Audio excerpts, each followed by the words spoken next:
Now we're rolling. We're live. Something like that. Taped live? I don't know. I think it's taped, but Okay. let's not get ahead of ourselves.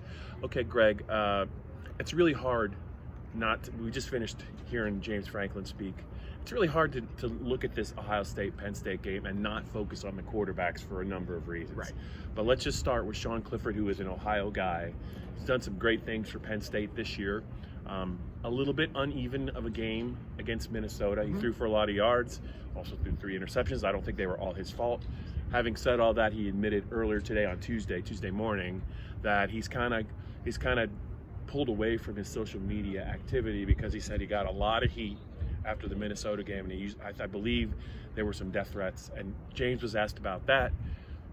Penn State's used to dealing with some distractions. This is about as distracting, I guess, as it can be, but I think James Franklin's been aware of it for a while. Yeah. Do you think this is going to be a storyline that follows into the game? I don't know. I think it'll be something we'll discuss today, on Tuesday, maybe Wednesday a little bit. Yes. But, Justin Fields was asked about it by the Ohio State beat reporter, said he was shocked that such a thing would happen. And unfortunately, Sean Clifford's not the first Penn State player, the first athlete that has dealt with this, unfortunately. Because of that, I think that, Penn State knows how to handle these things, and it's off-putting for sure, but I don't know, and unfortunate, obviously, but I don't know if it will be. I don't envision it being a distraction going into. I feel like it would have been more of a distraction last week as they prepared for Indiana. I think that the fact that it came out now is mostly tied to the fact that Clifford was available to the media this week ahead of this game. I don't believe he was last week. So, it's disgusting, but I don't envision it impacting this game or their preparation or anything along those lines. Okay, so this is the other thing I think Penn we just kind of you deal with. Sean Clifford, would you agree, is the starting quarterback at Penn State because Justin Fields isn't? Do you know what I'm saying? Yep. It looked like there was a chance that Justin Fields at one point was going to be a Penn State and Indy Lion. He decommitted. There was a story I think on Cleveland.com about he had a really good relationship with Joe Moorhead. Joe Moorhead leaves after the 2000 regular season finale, and then 6 months later, Justin reopens his commitment, goes to Georgia. Didn't work out there. Now he's at Ohio State. He's putting up some unbelievable numbers. But do you sense that these two are going to be tied to each other, Clifford and Fields, for the rest of their time in college? I don't think there's any question about it. Yeah, that's a really interesting story. You can find it on our site. We were able to bring it over there from our sister site in Cleveland. But yeah, his mom was pretty direct about the fact, Justin Fields' mom was fairly direct about the fact that they thought Moorhead was a brilliant offensive mind, and they were concerned that he would get an opportunity to take a job elsewhere, which of course he did. So their concern was well rooted. But yeah, I don't think there's any doubt that these two will be compared, especially if Ohio State wins this game or if Penn State wins this game. It'll be looked at through the lens of how did the quarterback play and what impact did he have on the outcome of it. So, yeah, no doubt they'll be tied together. It's one of many fascinating matchups we'll be keeping an eye on Saturday. Yeah, James Franklin acknowledged it hurt to lose out on a kid like Justin Fields because he knew, I think, what the future kind of held for him, and it's panned out that way, maybe even more at Ohio State. Now he's got to deal with him.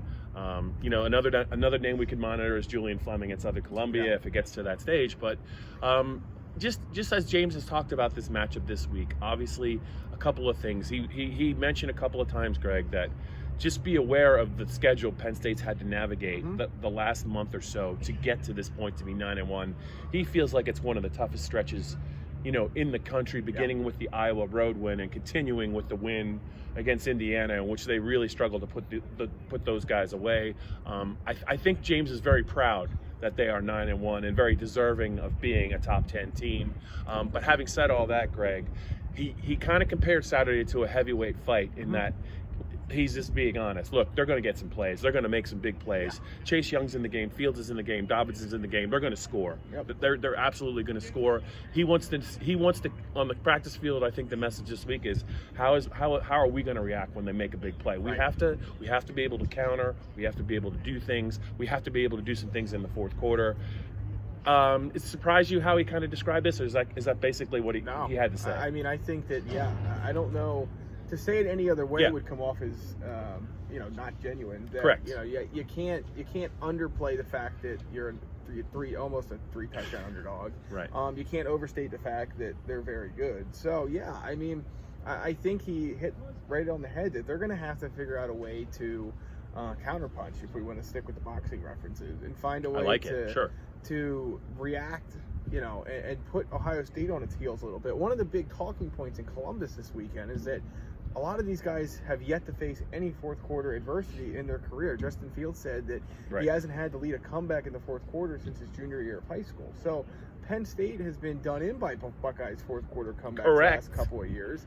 If you put, and that was with experienced veteran quarterbacks, what happens when you put this Ohio State team in that position? Can Penn State put this team in that position on the road? That's, a question that will define this matchup. But if they start the way, I don't know if they'll return a kick like Saquon Barkley did the last time they were at Ohio Stadium, but if they can start out on that kind of a similarly positive note, I think that's about the best percentage play to leave Ohio Stadium with a victory. Yeah, I think the big question between now and kickoff for Penn State is the health of KJ Hamler. It's not Noah Cain. Noah Cain, again, Franklin said, it sounded to me like, if you read between the lines, he probably didn't practice a lot last week. Yeah. And that kind of led to them saying, well, we're going to hold him out. KJ Hamler, I think, has dealing with a head issue, suffered in the Indiana game, because Franklin talked about they're hopeful he can play, and there's some medical hurdles he has to clear. Greg, he had a 93-yard catch and run score against Ohio State last year that really kind of got Penn State going. If they don't have KJ Hamler, it's a huge problem for Penn State. As we talk about this, do you have a sense for, maybe the percentage that we'll see him on Saturday? Well, I mean, it's kind of, I think you got to throw percentages out the window. Yes. Noah Cain was 90% when he sat out at Minnesota, and then he did play against Indiana, which James Franklin said today means he should be closer to 100% because of that. And I get it. These are fluid situations, and he talks to us on Tuesday before they practice for the week. So, you kind of get maybe a little bit of, not the complete buffet of information, but the thing that struck me as positive was that KJ Hamler was able to come out and celebrate with Sean Clifford in the tunnel after the Indiana game. It's not by any means a guarantee that he'll play, but I would be surprised if he wasn't able to suit up.